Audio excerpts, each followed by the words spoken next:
Now that we've learned how integrative design enables radical energy efficiency, renewable and right-sized energy supply, and their profitable solutions to climate change and many other problems, we'll next explore the implications for hydrocarbons, energy resilience, global development, nuclear power, nuclear proliferation, global security, critical minerals, energy infrastructure, and reallocation of financial capital.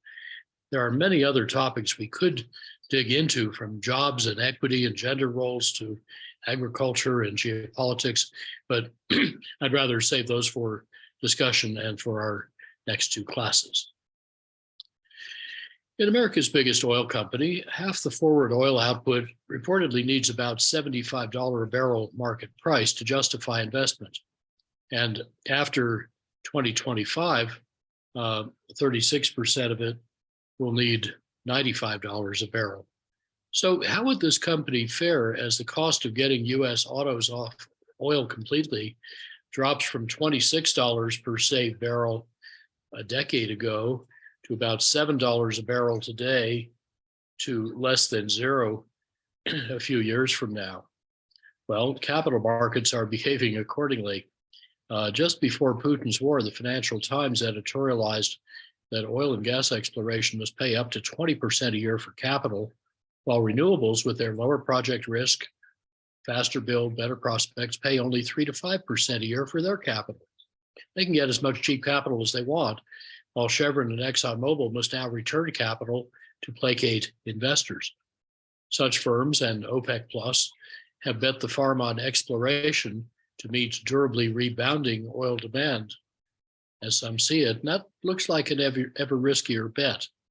To be sure, the wartime oil price spike has made oil majors flush with cash for the moment, but the underlying reality will reemerge.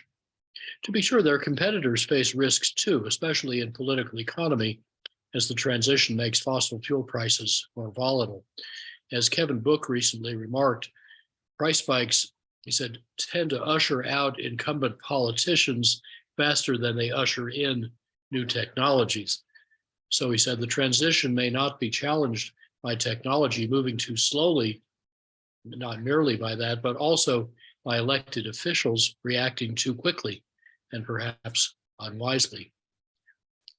Now, did all auto sales peak in 2017 or only autos with internal combustion engines?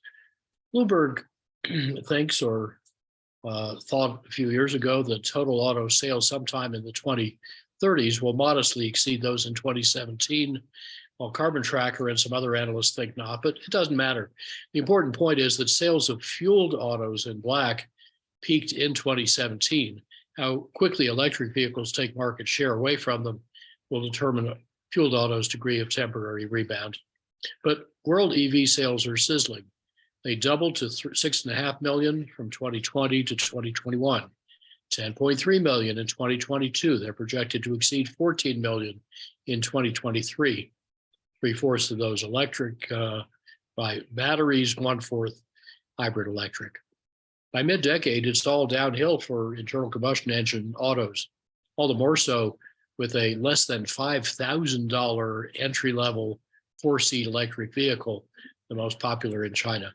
And there goes the biggest use of transportation fuel, nearly all of it from oil. Electrifying passenger vehicles, said Bloomberg, would be twice as big an oil saver as making them more efficient. The opposite of that split for commercial vehicles. These trends plus shared mobility are projected to cause exponential growth in megabarrels, as shown on the right, with just passenger vehicles by 2040 saving an eighth of total 2019 world oil use. 11 odd million barrels a day is a lot of oil in a world that sells roughly 100 in a good year. Now, of course, if autos got more efficient even faster, they could save more oil sooner, both directly in fueled cars and by speeding electrification. But having autos use much less oil rather than more oil deflates the need to find, extract, and refine ever more oil. So it implodes the oil industry's business model. Indeed, for all road transport, Bloomberg forecasts 3 years ago that the next 2 decades of conventionally forecast growth in fleets and driving would be offset by efficiency, electrification, and the beginning of shared and autonomous driving. Now, that was 4 months before Tesla's battery bombshell. It was before many jurisdictions around the world accelerated the date from which they will no longer allow new gasoline or diesel vehicles to be sold. And by September 2022, 20 nations and 17 automakers had set such phase-out dates for their internal combustion engine cars. That adds up to 41% of the world market for passenger vehicles and growing. Such targets are also emerging for fuel trucks. It'll be interesting to see how lack of new fueled vehicles affects the market in used ones. So far, Teslas are in such short supply that used ones can sell at above the sticker price of new ones. Now, what about the other oil-fueled transport modes? Well, in BP's canonical 2019 forecast, 79% of the forecast growth to 2040 of global net demand for refined petroleum products would come from aviation. Wow. Its efficiency was assumed to keep improving 2% a year as it had for decades. Even a lower carbon transport scenario didn't change that, and biofuels didn't do much. Well, today, the radical immersion future of aviation will squeeze its oil use between such trends as virtual travel, turning jet setting into Zoom sitting, flight shaming, high-speed rail, super efficient airplanes, point-to-point route architectures, and electrification or hydrogen. But under new leadership, BP sold its petrochemical business and began redesigning itself for 40% lower oil demand, with a major shift to equally or more profitable renewables and probably to efficiency. Its drastically revised 2020 forecast had 3 scenarios for the next 30 years, showing reductions in global hydrocarbon share ranging from significant to enormous, up to 60% renewable share of total primary energy, not just electricity. And in 2 scenarios, efficiency gains that offset very nearly all economic growth. Well, here's the 2023 version with 2 of 3 scenarios showing major shrinkage in total final energy use, including oil in green and gas in red. Nuclear power, which they used to break out and they showed as growing implausibly, is now hidden in this gray other category. Despite some short-term hesitation to grab short-term profits from the wartime price spike while they can get them, so that there may be a little delay in some of their ambitions for renewables. The supertanker's rudder is now hard over, and these scenarios, likely extinction of coal and dominance of efficiency renewables, are commendable recognitions of profound market shifts, making BP and some other majors into anti-particles of Chevron and ExxonMobil. Now, whether the reformers can shift their talent, capital, and culture quickly enough to avoid the fate of the whalers remains to be seen, but at least they've now spotted the iceberg. We saw earlier that hydrocarbons' real value comes from their hydrogen, much more than their carbon. But reforming natural gas into blue hydrogen using carbon capture makes money only if the cost of the gas, the reformer, and the carbon capture and use or sequestration can beat the cost of electrolyzing water with renewable electricity to make green hydrogen. BP assumes that the low carbon hydrogen market will be mostly green, as you see at the far upper right, while solar and wind power's rapid growth will slow in the 2040s due to a supposed intermittency of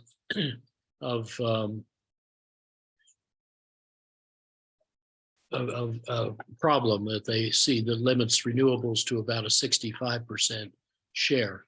Now that's a big bet against, well, let's see, cheap batteries, grid integrated EVs, about 8 other grid flexibility resources, and cheap electrolyzers. It's a big bet for cheap carbon capture and storage or use, and for cheap reformers. I suspect those bets are going to get reframed. But beyond that, the whole scenario assumes renewable costs will drop substantially less from 2020 to 2050 than, say, BNEF forecast, which I would say is much closer to the market. And BP's scenario bets against much of the advanced efficiency that we've discussed in all uses. Shell's latest scenario reflects similar limitations and surprisingly high demand. Both firms are ahead of many other oil majors, but they still lag actual market evolution. Now, another big shoe hasn't yet dropped. BP and IEA both say the biggest driver of expected growth in global oil demand is petrochemicals, chiefly to make plastics. 45% of total growth for IEA, 95% for BP, whose 2022 forecast says feedstock uses cause 20 to 50% of total 2050 oil use. And yet 2/5 of plastics end up in the environment. Microplastics are building up everywhere from the ocean floor and the poles to food chains to human placentas. The petrochemical industry was already about $200 billion overbuilt through 2019, and yet plans to invest another $400 billion. Making each ton of plastics also emits roughly 5 tons of CO2. So that industry's plans could use 10 or 20% of the world's whole climate budget for 1.5 degrees up to, say, 2040. Plastics untaxed external costs to society total roughly $350 billion a year, or $1,000 a ton. Now, the 2020 analysis breaking the plastic wave suggests a system change scenario that would tax back that externality, as Europe is planning to do under OECD's polluter pays principle, and to meet 2040 service demand, 16% with other materials, 22% with recycling, up from 5 or 10% now, and 30% with reduced usage. This could cut 2040 plastic demand in half. It could make virgin peak plastic demand occur in 2027. Combining all the feasible interventions would cut plastic pollution by 40% from the 2016 level and 78 to 82% from standard 2040 projections. That's a very big down payment on solving our plastics problems, and betting against those kinds of futures could be hazardous to your financial health, especially since current and expected tight gas markets make the feedstocks costly for now. Of course, analysts disagree about when oil demand will peak as the world moves toward energy efficiency, renewables, plastics abatement, more sensible ways to live and to travel, and natural systems agriculture. But unless you're OPEC, either the peak is already behind us, probably by 4 years, or it looks close in size and time. And of course, both size and time are not fate, but choice, and that choice no longer belongs to the oil industry. This flip has been a long time coming. US oil use peaked in 2005, European a year later. Even then, some mainstream analysts began to see peak oil not in supply, but in demand. But they, me for example, they were dismissed as I had been long before. But then markets and policymakers and citizens had their say. In 2019, before the pandemic, fossil fuel use lost momentum. It rose only 0.7%. It fell in 48% of the world. It met only 46% of incremental energy demand. Then in 2020, under pandemic shock, Lecture 3A's story of whale oil in the 1850s repeated itself with rock oil, petroleum. And many developing countries, rather than buying efficient technologies decades later, are now leapfrogging straight to them and are dominating renewable purchases. Thus, the energy and economic future just moved into fast forward. Here's a little history that might interest you about what the big picture means for oil supply. Now, these are old, like November 2006 or so, supply curves. And the oil industry's conventional wisdom was that this curve relating, or set of blocks relating global oil resources to their price in a competitive market looked like this. So starting at the left, about 1 trillion barrels had already been lifted and sold, with about the same in orange waiting to be extracted in the Middle Eastern OPEC countries. That's enough to meet projected oil needs to 2030, the pink box up above the orange block. and then nearly as much as somewhat higher cost in other conventional resources in salmon color. Well, reducing the Middle East share would need costlier resources from the Arctic and tar sands and so on. And then when fracking unexpectedly scaled up a decade later, that logic didn't really change because fracking turned out to need more than $50 a barrel on the chart, or 70 in today's dollars. In other words, around the middle in price of that purple oil shale block that never made economic sense either. So frackers produced oil, but not profits.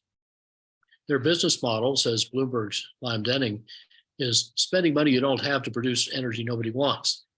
The capital markets finally lost enough money to lose patience. Now splice in three green resources that were missing from that previous chart. The $2.2 trillion barrels rather of efficiency that we conservatively found in 2004 in our Pentagon co-sponsored synthesis, Winning the Oil Endgame. And then to the left of that, a $250 billion barrels at slightly negative cost from substituting saved gas for oil, and a bit of advanced biofuels further right, cheaper than the dominant ones today. Well, those 3 trillion added barrels slide all of the costly oil resources off to the right. And those are the most carbon intensive ones. That substitution averts over a teraton, that's 1,000 gigatons of carbon emissions, or about 4 teratons of CO2. It saves tens of trillions of dollars. And the rising black curve read against the right vertical axis shows the huge carbon benefits of avoiding both the quantity and the very high carbon intensity of the costly and very dirty resources at the upper right, the black stuff and the oil shales. So why was the Pentagon so keen to support this work in 2003? Well, because they desperately needed to save and green the energy their own operations used before energy's costs and risks defeated their national security mission, much of which, ironically, was caused or exacerbated by oil. You saw some fruits of that attitude at the end of Lecture 3B. How has this story changed by now? Well, our original 2005 or so BP supply curve is on the left. And since then, the world has burned another 500 billion barrels, taking today's starting point to about 1.5 trillion barrels, but drawing on diverse categories and regions, not just on the Middle East. Now, drawn to the same vertical but not horizontal scale, a respected supply curve of liquid oil resources remaining in 2020 includes some oil sands. It adds shales, the so-called Na-tight liquids, to show total liquids of 1.4 trillion barrels, roughly comparable to the 3 trillion barrel mark on the left graph. Now, monetary inflation is not shown on the right. It was about 34%. So an $80 a barrel resource on the right would be $56 on the left. The two curves are qualitatively similar. They both kind of go up to the right, with technology so far more or less offsetting depletion. However, the costlier resources toward the right are in a race to find markets before several trillion megabarrels now being rapidly developed keep them right where they are, where I expect they will mainly stay, doing their vital task of holding up the ground. There are two potential silver linings here for hydrocarbon owners. The first, vital to preserve their license to operate, is to abate their emissions of methane, a global warming gas 2 orders of magnitude more potent than CO2. This burgeoning threat is better known than its profitable solutions. Most of it, you see, comes from upstream oil and gas operations, often intentionally emitted from flares and from what are euphemistically called engineered vents. But methane is so quickly decomposed in the atmosphere that, as the lower right graph shows, just profitable abatements of those deliberate releases could stabilize and even reverse the global methane cycle, creating both profits and heroes. A few thousand sites, well known in about a dozen countries, could do this if the operators paid attention, or if a trusted big partner rolled up the opportunity for profitable abatement, offering smaller operators shared savings deals. IEA's strengthened analysis in October 21 estimates that 2020 releases totaled about 5 to 12 times the abatement needed to stabilize the global methane cycle. And IEA said that virtually all abatement measures in the oil and gas sector could be deployed cost effectively over the next 10 years, and about 2/3 of measures in the coal sector as well, because coal mines, whether they're operating or closed, often emit a lot of methane. Well, at COP26, methane abatement finally started getting attention as the fastest way to turn down the global thermostat. But on 21 Feb 2023, the head of IEA blasted hydrocarbon companies for doing little with, he said, no excuse to abate methane, even as they drown in temporary profits. Of course, the higher the price is, the more profitable it is to abate methane losses and sell the stuff. IEA's global methane tracker now finds about 80% of the industry's upstream abatements would make money. Owners' second advantage is that the hydrogen in their hydrocarbons is worth more without the carbon than with the carbon, even if carbon emissions are not priced, even if nobody pays you to keep carbon out of the air. And because hydrogen can be used more effectively than hydrocarbons, owners could make more money by removing hydrogen with a reformer than by adding hydrogen with a refinery. But now splitting water with green electricity will beat hydrocarbons regardless. And as we'll see in a moment, there might be an even cheaper method. Now, IEA has published, a couple of years ago, a policy blueprint for a 70% cut in global methane emissions in this decade. And I've been encouraging hydrocarbon industry leaders to shift from compliance to entrepreneurial mode and to consider this opportunity, not just in their own operations, but in everyone's.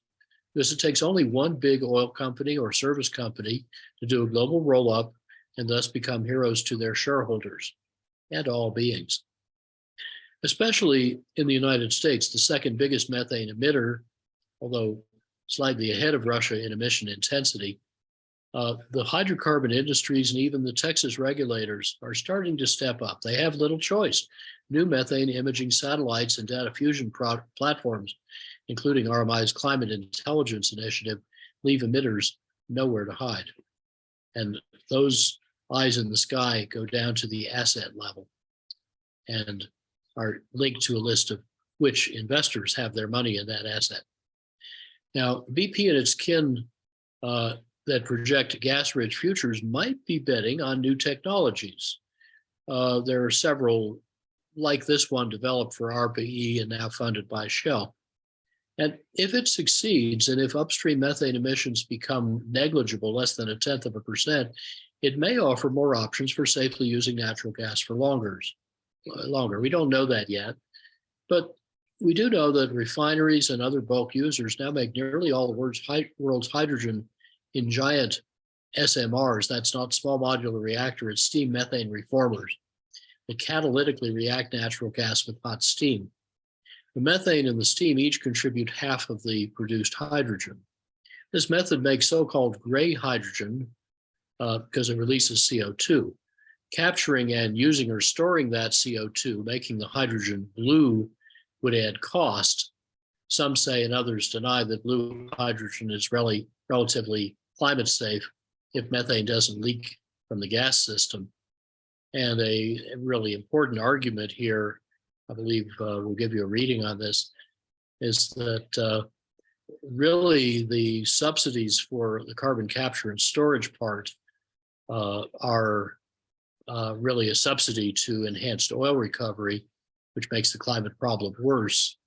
And it's masquerading as a climate protection measure because you would save a lot more carbon per dollar if you invested in renewables and efficiency instead.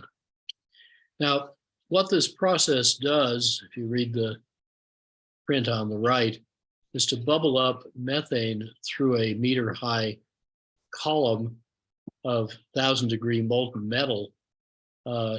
And that can do, with the right metals, catalysis at the single atom level, 95% conversion to pure hydrogen that comes out the top of this reactor, but the carbon is left behind as granules that you can skim off the top of the molten metal and sell as a feedstock. And about 5% of the methane comes out unconverted and could keep the whole thing hot. So that, to my surprise, actually looks competitive with steam methane reforming, and it may scale down a lot better. But the big question is whether it can compete with green hydrogen. You see, this new process produces only half as much hydrogen as a steam methane reformer, but at comparable unit cost. So this process is kind of akin to the molten tin baths that they used to make float glass, and there's no chemical separation required as you skim those granules off the top as a pure solid. The big question for the developer, which is called C0.com, there's C in the letter C in the number 0, is whether the ever cheaper renewable electricity can make even cheaper green hydrogen as electrolyzers get mass produced at much lower cost, kind of like automotive fuel cells run backwards, and start to exploit their flexibility as a controllable electric load and as a lucrative way to use renewable power whenever it's cheap and abundant. Another line of inquiry is around making the carbon co-product of this methane pyrolysis process into carbon nanotubes, potentially cheap enough to displace structural metals for a multiple win, especially by using the ultralight lattice structures mentioned in lecture 3B for airplanes. Now, before we leave fossil fuels, I just want to give you one more chance to pet a cute little hedgehog, always, of course, stroking the fur or quills towards the tail, an excellent political principle. The blue curve shows U.S. use of coal through 2021. The quills pointing to the right are the U.S. Energy Information Administration's forecasts. The forecast simply turns the crank on an econometric model and resets the starting point to the actual, whatever's the latest number they have. Well, obviously, the structure of this model cannot capture what is actually happening and go on happening in the marketplace. It isn't going flat off to the right, it's plummeting.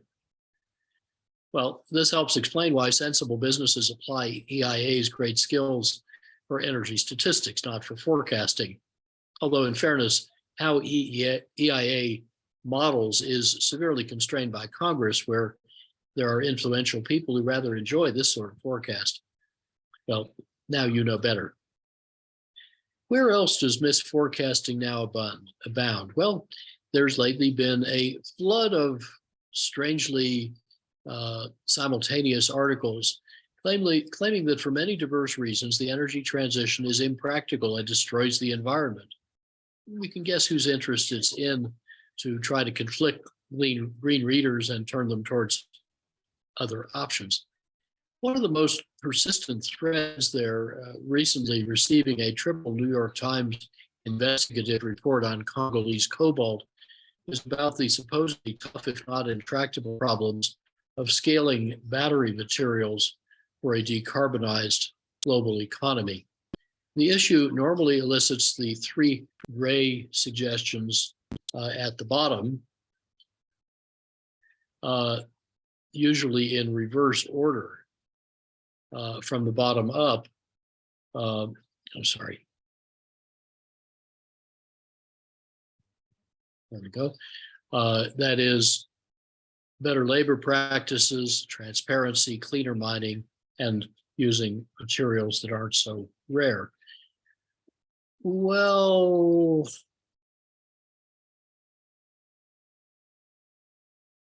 the 8 white suggestions at the top are usually ignored, but they're vigorously in play. New chemistries, recycling, longevity, leverage, materials productivity, vehicle efficiency, service models, and megamiles or negatrips. And collectively, those 8 things are so big that their multiplicative effects make the whole battery materials issue manageable, if not indeed soon relatively unimportant. This whole systems view is rarely considered You hardly ever read about it, and it offers a nice example of how enlarging the system boundary helps to solve tough problems, like a puzzler we had recently. Now, similar arguments about rare earth elements have created price spikes profitable for some speculators and stock hypesters at the expense of gullible investors. So look at these graphs of rare earths on the left, and just for comparison, cobalt and lithium prices on the right. And this generally reflects, this view of scarcity generally reflects a limited understanding of the full range of responses we saw on the previous slide. More carefully examined, rare earths are not a serious issue. To be sure, short-term Chinese dominance in processing merits and is getting attention. But we need a whole system perspective with rare earths, just as with battery metals. And indeed, if you look at my clean energy and rare earths, why not to worry piece from 2017 down at the bottom, I should mention that the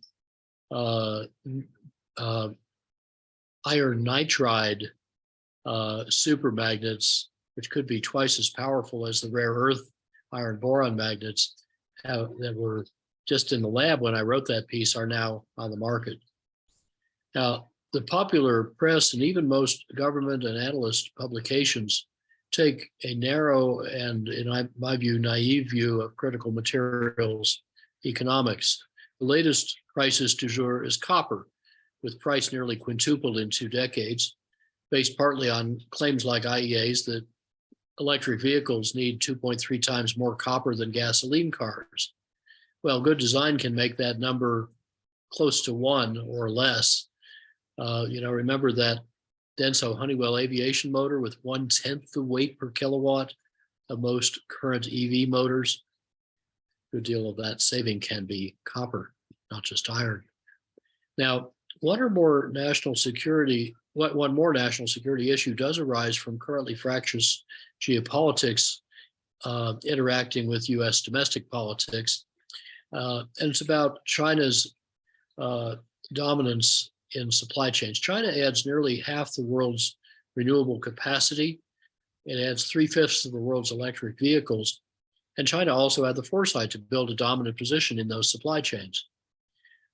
Some less provident countries, like the United States, shown here in blue, are now scrambling to reduce their dependence on that Chinese industrial capacity. This problem will solve itself, much sped by the 2022 Inflation Reduction Act and similar European efforts, all sparked by Putin's war.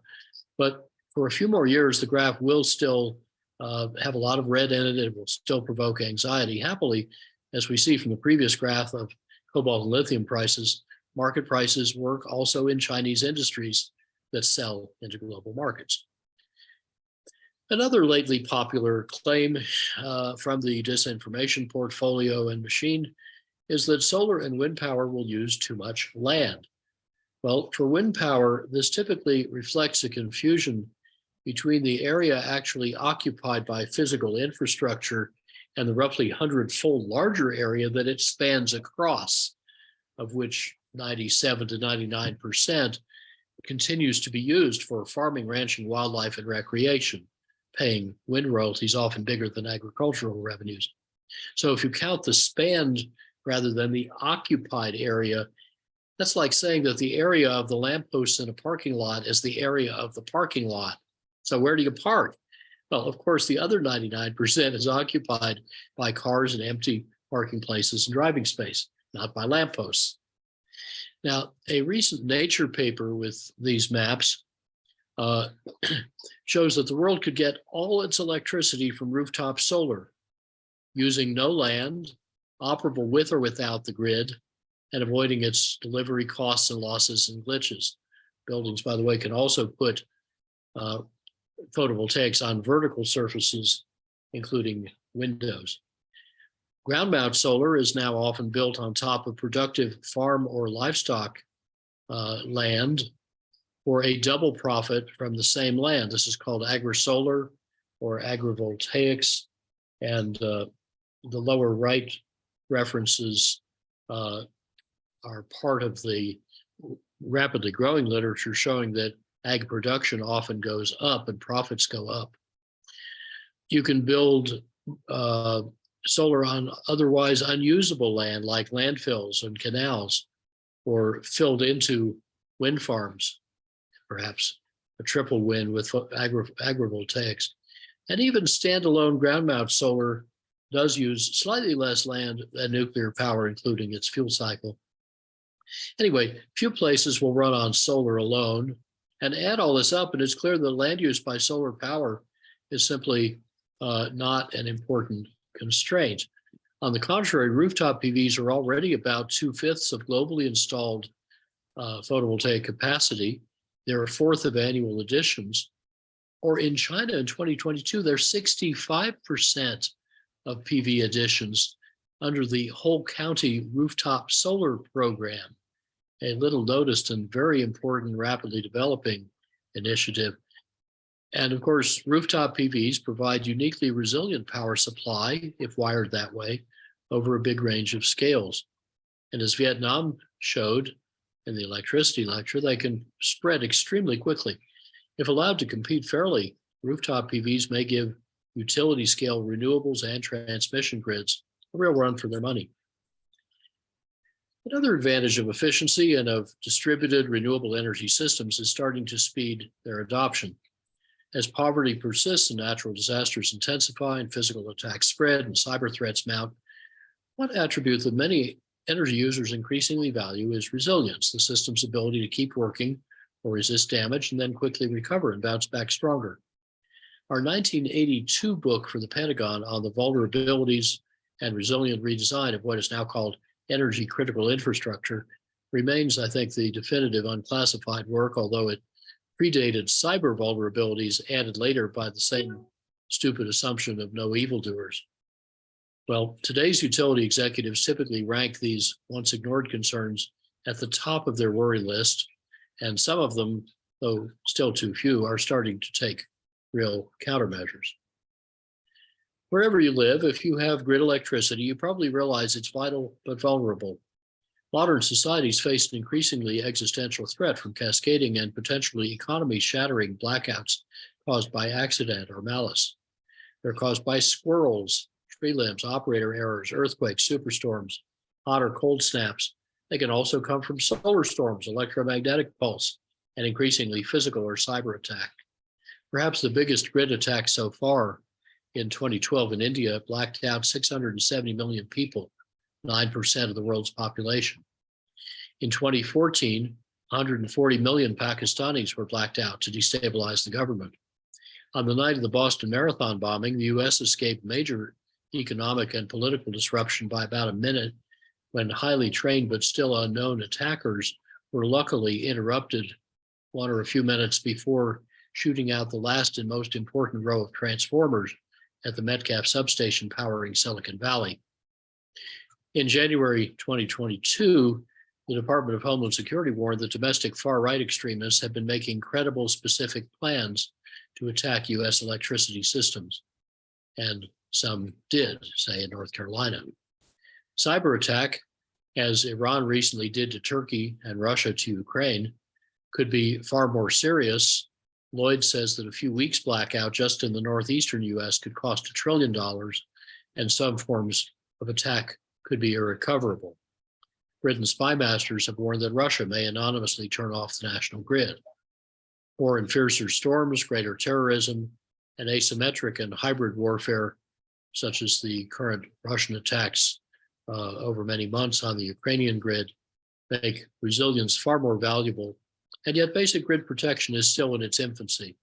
Any serious attack would create a clamor for resilient solutions if there's a civilization left to respond. In the United States, national security experts rightly worry about the grid. They do regular war games about it. For example, back in 2009, US utilities and security agencies partnered with the Departments of Energy and Defense to simulate an attack on the US electric grid. And in this war game, the terrorist group took out extremely high voltage transformers at 2 substations, blacking out a city. Then they threatened to black out 10 more cities in the next 6 hours if their demands were not met. Forces scrambled to try to protect 2,000 of those EHV transformers scattered all across the country. After 6 hours, the attackers hit the control and communication systems instead, taking out 36 gigawatts of a major utility's capacity. They threatened a repeat in 5 hours more, but there was too little time to protect the control systems. Game over. That this has not yet happened in real life is due more to luck than precaution. Although the industry is starting to awaken to the depth of this threat, about 2/3 of utilities have so far done little. Some have done nothing. This chart is by former RMI military principal Scott Pugh, a retired Navy nuclear captain who went on to lead the Department of Homeland Security's grid security efforts. The threats that I just mentioned are from its upper right range, high occurrence, high magnitude of effect, and there are many others too. They are not mutually exclusive. Another existential threat to power grids is bad space weather. The National Academies reported back in 2008 that sooner or later, on a few minutes' notice, a geomagnetic superstorm caused by a giant solar flare, you might think of it as a star burp, could destroy any loaded EHV transformer that isn't protected by a $10,000 or $15,000 shunt and another $100,000 device.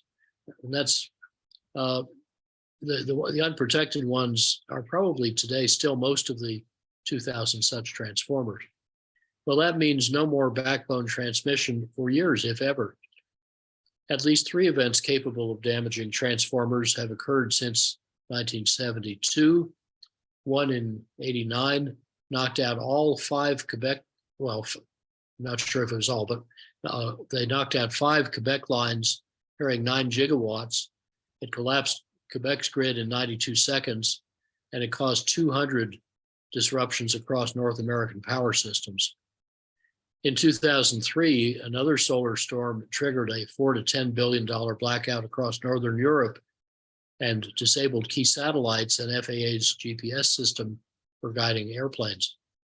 A 1921 storm was 10 times bigger than these. A 1972 solar storm unexpectedly detonated many U.S. naval sea mines in North Vietnam. And back in 1859, the grandfather of these events, 22 years before the world's first power plant, a real monster solar storm induced such big currents in the internet of that day, the telegraph system, that some telegraph operators ran without batteries and some telegraph offices caught on fire. Spectacular auroras lit the skies as far south as Tahiti. Maybe the most intense solar flare yet observed was in 2001. Luckily, most of it just missed the Earth. 4 major, they're called X-class flares, occurred in 2017. There was a new near miss in 2020. We got to get on this. This photogenic filamentary maps ejection gives you the idea, with a little earth added at the bottom to show the scale.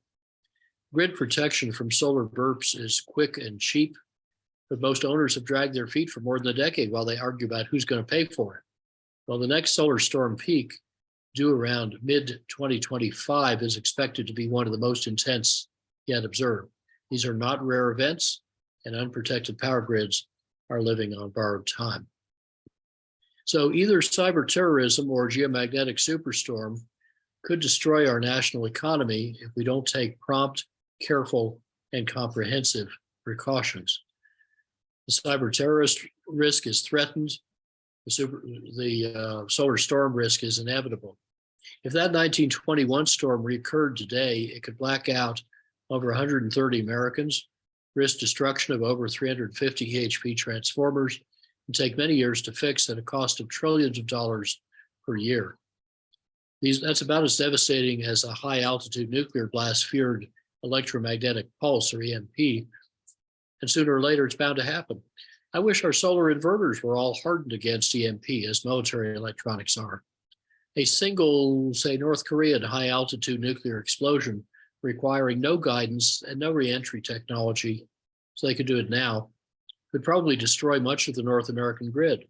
and probably a lot of distributed electronics too, including many solar inverters and controllers. In all, we are woefully unprepared. And most of our anti-blackout precautions do not avert these larger threats. Some could make them worse for the same reason that suppressing forest fires intensifies the next fire that you fail to suppress. My way over 100% solar powered home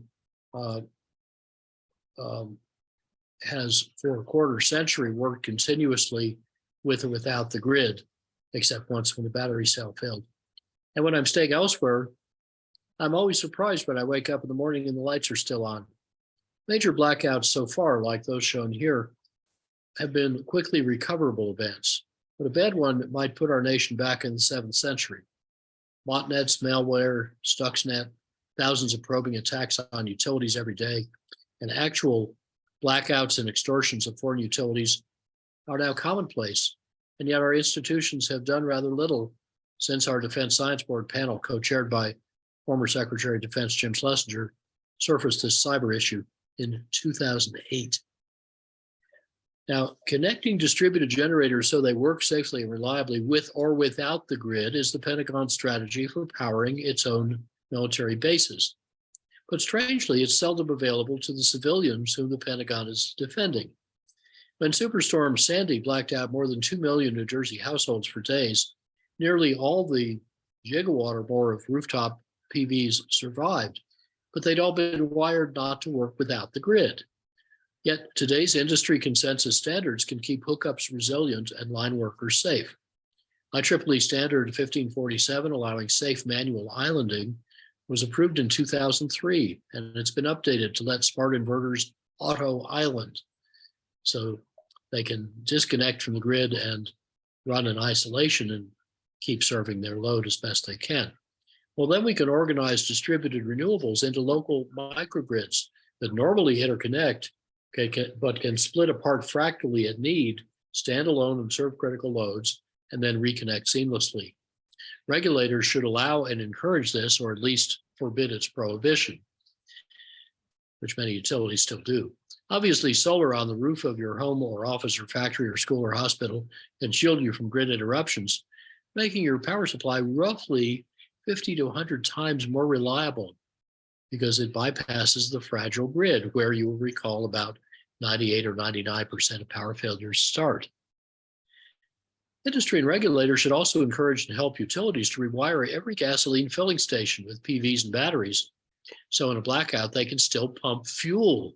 Otherwise, first responders, gensets, and the whole recovery process soon grind to a halt.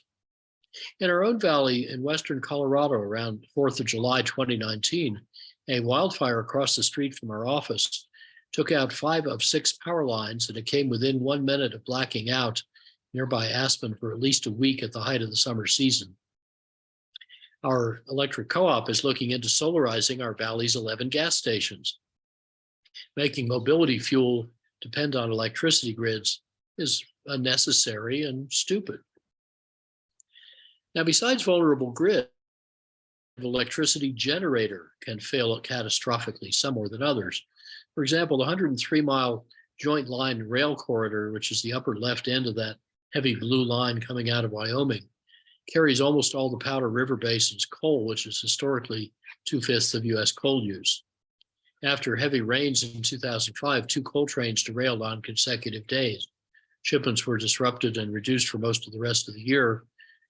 Coal's spot price more than doubled, although then Wyoming's coal economy began crumbling as demand. Now, power plants and their fuel supplies are also weather sensitive, as we keep relearning. In 2011, a cold snap shut down 50 Texas fossil fuel power plants, unprepared for burnt pipes and frozen coal piles. Its lessons went unlearned. More on that shortly. And such failures spanned from Texas to the East Coast in early 2023. We don't seem to be learning well. In normally cold areas like Pennsylvania or Wisconsin, recent polar vortices are only the latest of many episodes of frozen coal piles, stuck oil barges on frozen rivers, power plants that won't start, gas whose contained moisture freezes up in the pipelines. even the extraordinary winter of 1917-18 might recur. That's when Baltimore Harbor had up to meter-thick ice, paralyzing the infrastructure of most of the eastern states. Climate change is likely to make such extreme events more frequent and severe, and all this suggests the resilience value of not needing fuel. Now, the kinds of insights you've just heard largely come from or grow out of what is still 4 decades later, I think, the definitive unclassified synthesis of domestic energy vulnerability and resilience. I wrote it with my then wife and colleague L. Hunter Lovins for the Pentagon in 1980-81. After passing classification review, it got a forward from President Nixon's chairman of the Joint Chiefs of Staff and Navy Undersecretary Jim Woolsey, who later ran the CIA. It was warmly received in the national security community. It was summarized in an Atlantic article on the reading list. And there's a maybe 99% accurate OCR scan. You could probably spot all the typos, posted free at rmi.org. Now, brittle power first laid out the frightening vulnerability of existing over-centralized energy systems to many kinds of disruption, some severe enough, as we've seen, to threaten national survival. It documented to about 1,200 references, many in those days from newspaper clippings, pre-internet, the very frequent use of attacks on energy systems, especially electric grids, as a rewarding tool of asymmetric warfare, although cyber vulnerabilities hadn't yet become an issue as they did later. And then building on those examples, the book synthesized in chapter 13 from biology and diverse engineering disciplines, how to design inherently resilient energy or other systems that make big failures not inevitable by design, but impossible by design. And then we elaborated how to do it. So here's a quick summary of these design principles. That an inherently resilient system should include many relatively small, fine-grained elements dispersed in space, each having a low cost of failure. Any substitutable components should be richly interconnected by short, redundant links. Failed components or links should be promptly detected, isolated, and repaired. Components should be organized so each element can interconnect with the rest at will, but stand alone at need. And then each successive level of function is little affected by failures or substitutions at a subordinate, a lower level. Systems should be designed so any failures are slow and graceful. Components should be understandable, maintainable, reproducible at a variety of scales, capable of rapid evolution, and societally compatible. I think these often overlooked principles are where the market will take us if we let it. And notice that this approach to architecting resilient systems defines resilience as far more than the currently popular definition of just being able to withstand a shock, keep going, and recover promptly. Because we were inspired by biology, so we incorporated also an important aspect of active learning from the shock. So the system becomes more resilient, it bounces back stronger and smarter. As in evolutionary biology, stress is the teacher, molding success and filtering out failure. Now, in contrast to central power plants, modern energy options are highly resilient. They perform exceptionally well under stress. Efficiency gives the most bounce per buck. By reducing how much energy we need, it stretches inadequate supplies, and it buys time to improvise new supplies or to fix what's broken. Renewables have no fuel supply to be interrupted.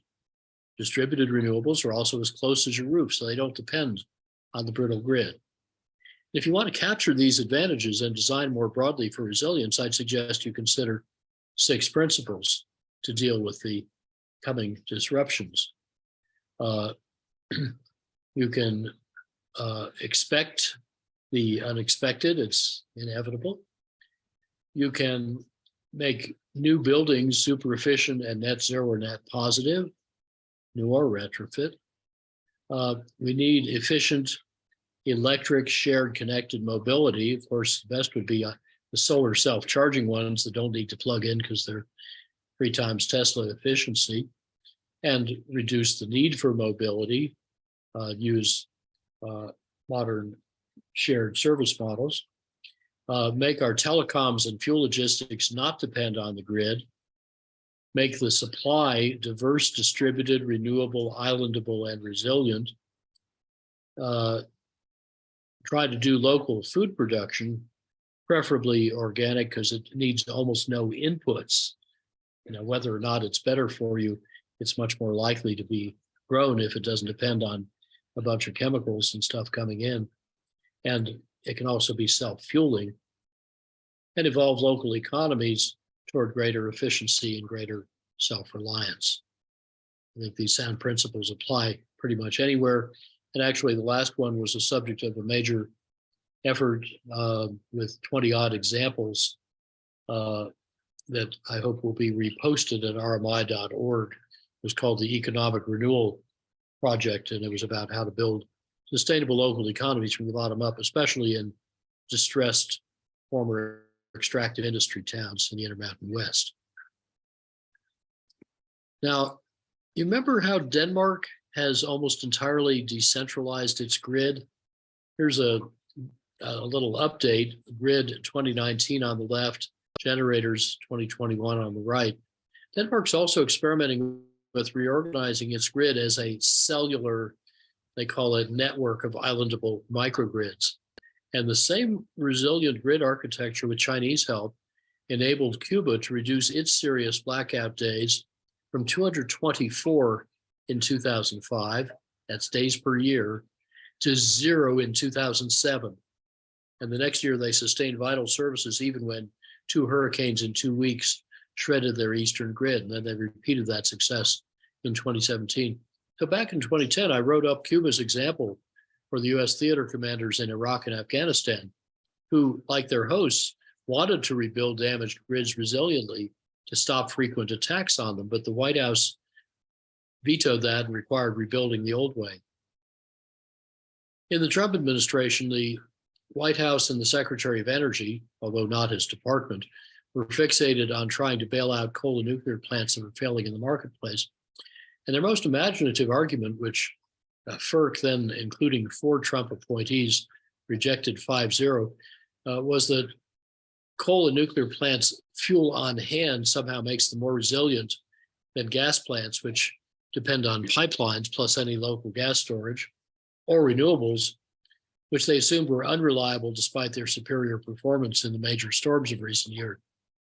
The biggest fallacy in this argument, bigger than gas's widespread dependence on just-in-time delivery, is that the coal and nuclear plants absolutely depend on the big grid that causes nearly all the blackouts. As of a few years ago, less than 1/1,000,000th of the US power outage hours had been caused by lack of power plant fuel. And those were due to coal supply problems. The fuel on hand argument was laughed out of the room, but it may keep haunting energy policy until the courts find it contrary to the evidence. And as weather gets more extreme, both grids and power plants become more vulnerable, as in messing with Texas. The customary wave of surprise in mid-February 21 spread across Texas when a surge of Arctic air severely disrupted electric supplies for 4 or 5 days. It killed hundreds of people, at least. It wreaked social and economic havoc and the costliest ever disaster for that great state. A small percentage of customers buying electricity at wholesale prices by direct debit lost their life savings in days. Maybe the state will bail them out. I haven't heard how that turned out, but because Texas lets customers do what no state lets drivers do. That's drive with no self-insurance and no commercial insurance. And those providers had no crisis plan that would self-execute in real time. Now, the reporting and commentary during this event quickly split along political fault lines. Conservative politicians and pundits, led by the governor, blamed wind power, whose frozen inland turbines contributed a few gigawatts of the 34 gigawatts of supply shortfall. The Wall Street Journal editorialists ignored the correct reportage by their own newspaper. Their editorials became instant classics of how to lie with statistics. Even after a tsunami of critiques, they still insisted wind power took the worst hit on a percentage capacity basis compared with installed capacity, not on output compared with the winter output that the power pool ERCOT was forecasting and counting on. And yet, despite some frozen blades, wind power did exceed the relevant forecast for all of 10 hours It underperformed by at most 1.2 gigawatts for 1 hour, 18 hours into the blackout, so obviously it didn't cause them. And meanwhile, over 30 gigawatts of thermal generation was down. Solar power, too, worked fine. In fact, over 4/5 of all lost output was from failed non-renewables that normally provide 3/4 of Texas electricity, and about 3/4 of those losses were from gas-fired plants. Wind power works fine in cold places like Minnesota and Antarctica. Gas wells don't freeze in Alaska or Siberia, but Texas gas and electric asset owners failed to winterize their plants, as federal authorities had urged after similar failures a decade earlier. The Texas carefully avoids federal jurisdiction by isolating its grid from neighboring states. And Texas authorities had made winterization voluntary, so almost no owners did it. Even today, it remains voluntary, opaque, and very incomplete for gas. Also, coal piles and gas wellheads and pipes froze up, adding to the power plant failures. Scarce gas was prioritized from power plants to houses because few power plant owners had paid extra for firm contracts. Many wires went down. There were distribution problems too. But the root cause was and is still largely ignored. What do you suppose that might be? How about the poor insulation of older houses, which had no statewide energy standards till 2001? That greatly increased peak heating needs, and it made unheated houses dangerously cold. For example, in two nearby houses built around 1914 in Austin, one of them went to 2 degrees C after 8 hours without heat, fell below freezing next day, forcing the family out, while a similar house nearby, insulated, air-tightened, but with its ventilation heat recovery disabled by the power outage, never went below 10.5 C, 51F. So neither the people nor the pipes froze. Electricity providers had no way to offer customers to curtail and earn up to $9 per saved kilowatt hour, which was the market's price cap they soon reached on the supply side.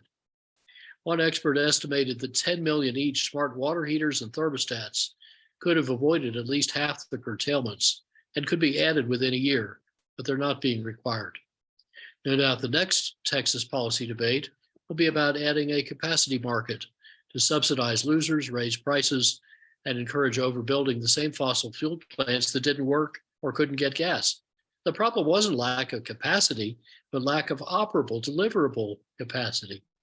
I doubt efficiency retrofits are going to get similar attention or priority, even rhetorically, but the industries that unduly influence the legislature and the governor will continue to get what they want. Now, conversely, thermal power plants' intermittency and extreme heat is Australian grid operators' biggest headache. In February 2017, largely due to heat waves, 14% of the coal and gas capacity failed during critical peak periods in 3 states. Summer 2018 brought many major coal unit failures. In the 13th of those, a newly purchased 1.1 gigawatt lignite unit providing a fifth the power of Victoria abruptly lost 528 megawatts. Now, Victoria's wholesale prices, the black line at the right,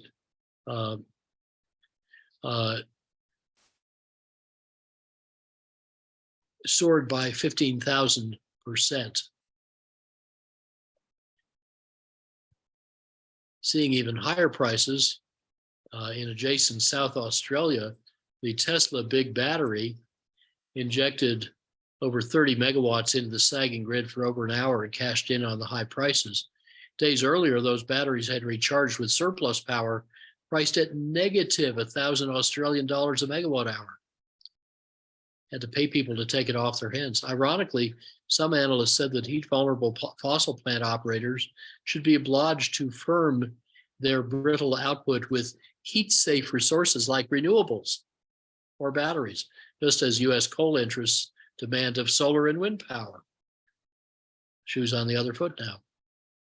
Now, in another noted 560 megawatt lignite plant outage a year earlier, the Tesla battery nearly 1,000 kilometers away had responded in milliseconds to stabilize frequency, which was already being restored this way before the contracted frequency stabilizing resource, a coal plant in Queensland, could even respond.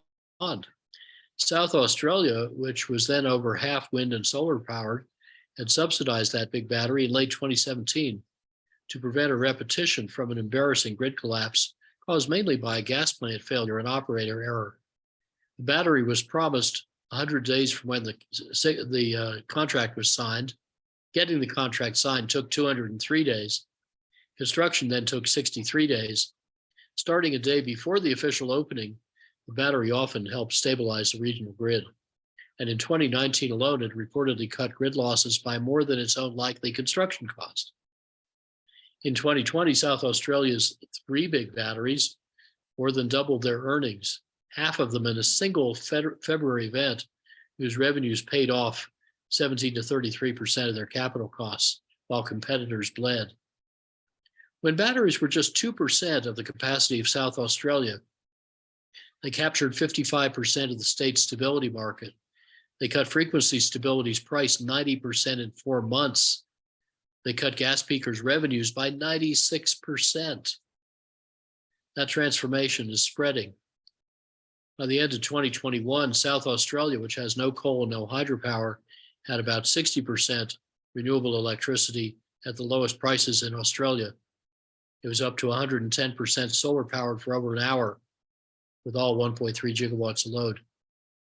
And then it was 135% solar and wind powered, while fuel-free synchronous condensers cut gas-fired generation to just the 4.4% minimum mandated by the regulator. That's going to go away as they gain experience.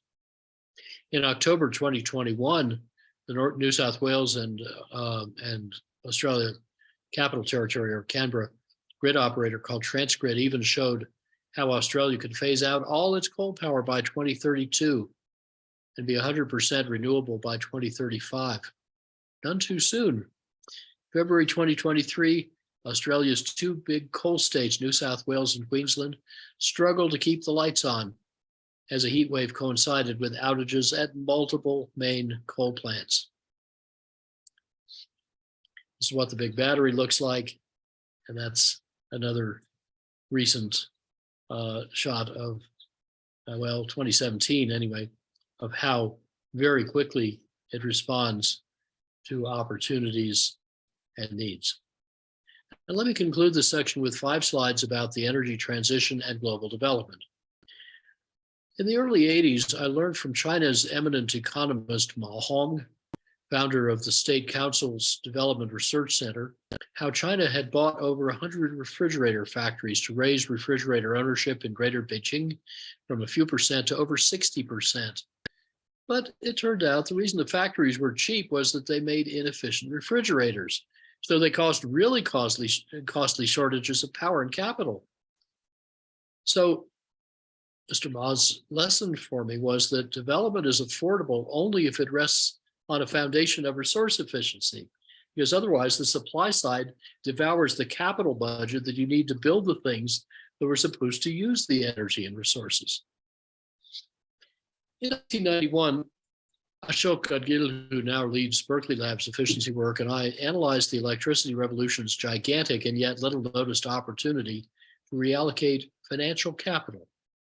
Using World Bank data, we found that if you invest to make electricity saving technologies like modern lamps and heat blocking window films, you need about 1,000 times less capital and you recover it 10 times faster than if you built fossil fuel power plants and grids to add the same services with normally inefficient devices. So buying negawatts whenever cheaper than megawatts, virtually always, can cut by roughly 10,000-fold intensity times velocity the capital needs of the most capital-intensive sector, electricity, which gobbles 1/4 of global development capital. That would free up precious capital for other development needs. This is the most powerful macroeconomic lever we know for development. Finance ministers, who generally have not been told about this, just need to find the fulcrum. Meanwhile, the synergy between efficient use and distributed renewable speeds affordable energy access for all. That's a life or death daily issue for nearly 1 billion people, mainly in Africa, who after sundown must still live in darkness. Remember that old story about how the whalers went broke by overlooking Michael Dietz's new lamp? Well, the last chapter is now playing out in oil's last lighting market, which, if it were a country, would rank number 8 in carbon emissions, and it kills about 4 million people a year. I'm talking about the kerosene lamps in the huts and hovels of 1.2 billion people with family income of $2 a day or less, and little prospect of getting or affording grid electricity. They pay $38 billion a year, 1/5 the total cost of global lighting, to produce very inefficiently 1,000th of the world's light. But now they can banish darkness and teach their daughters and sons to read. An entrepreneurial village woman can sell or lease them an integrated little package: photovoltaics, LEDs, lithium batteries, smart chips, control it. This lighting package, called a Waka Waka, Swahili for shines brightly, can pay back in weeks to months against kerosene. It can be microfinanced via the smartphone that it recharges. No longer buying oil earns a perpetual annuity for that household equal to a month's extra income each year. So there goes the last bit of John D. Rockefeller's 152-year-old kerosene business. Which of these two offerings is more exciting and more lucrative? To which of these strategies would you entrust your company's fate and our common future? Most of all, for those most in need, durable and affordable solutions start with strong end-use efficiency.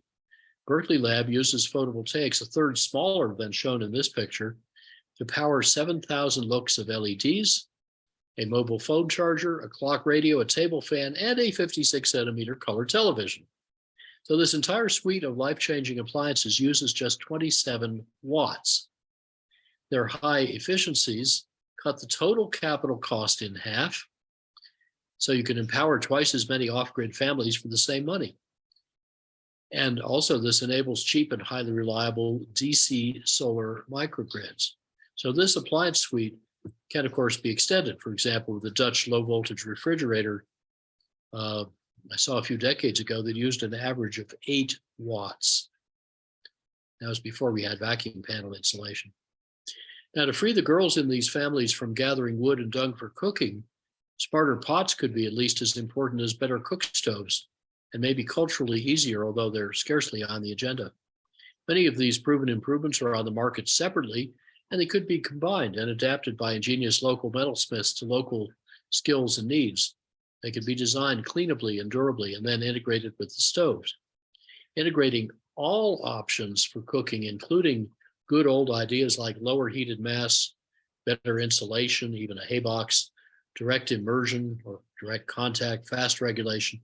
These may together cut cooking energy by 1 or perhaps 2 orders of magnitude, even before we use solar power or solar heat.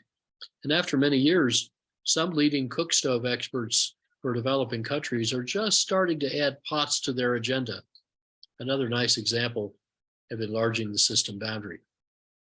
Now let's enlarge it further. Speaking of food, agriculture withdraws about 90% of India's water with electric pumps, using 19% of the electricity. That's a connected load, officially 100 gigawatts. It actually may be 150. Plus, even worse, diesel pumps that devour 60% of farm income and $3 billion a year in foreign exchange. But Indian field trials show how end-to-end redesign can improve system efficiency by at least 5-fold, take pumping off the grid, feed surplus solar power back into the grid, creating solar farmers, help distribution companies solvent, and eliminate the $10 billion a year subsidy. All these pieces exist, some assembly required. Now, these past few slides have opened the door to the vital links between energy, agriculture, and water, and of course, development. I hope some of you will pursue those links. And remember that these cornerstones of leapfrog development are already making the energy transformation faster and cheaper everywhere. India has the world's cheapest solar power stations, not only because of cheap labor, but also because of innovation. Same for China. Societies with well over 1 billion people each are bound to have lots of great ideas. Rapid innovation spurred by need and sped by talent in the global south, including the million engineers graduated each year in India and China, can stimulate the north too. The enormous volume of efficiency and renewable buildup needed for fair development in the south will drop costs for everyone. So we should think of energy transformation for global development not only as helping the south, but also as enabling success in the north. After you take a break now, our second module on implications will further explore development and security. Thank you.